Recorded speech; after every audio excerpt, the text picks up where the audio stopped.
As tres centrais sindicais do sector do metal, UGT Ciga e Comisións Obreiras saíron ás rúas de Vilagarcía, Pontevedra e Vigo para protestar pola rotura das negociacións coa patronal.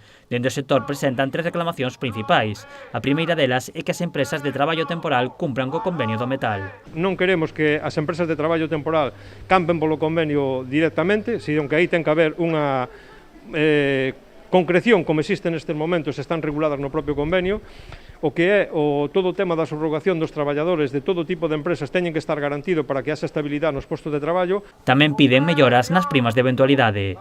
E por outro lado, tamén está a prima de eventualidade para os traballadores eventuales, lóxicamente, para que teñan durante todos os meses unha compensación á hora de que non sean discriminados, á hora de despedir e que as patronales pois podan seguir mantendo ese tipo de prima, lóxicamente por un coste que ten un traballador eventual. E a última das súas reivindicacións ten que ver co incremento económico. Por parte da patronal pretenden que este ano pois, o incremento sea cero, é dicir, que non haxa incremento salarial, que haxa unha congelación salarial, e para o ano que ven pois, 1,5.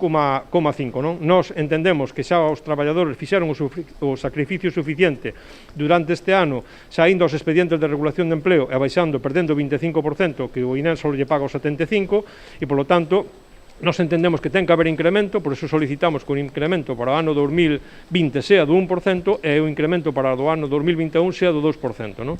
O sector do metal engloba máis de 4.000 traballadores na comarca do Salnés. Dentro os sindicatos informan que foi a patronal a que rompeu as negociacións e que por iso saíron á rúa. Advirten que se non se acada un acordo, todos os traballadores sumaránse ás mobilizacións nas vindeiras datas.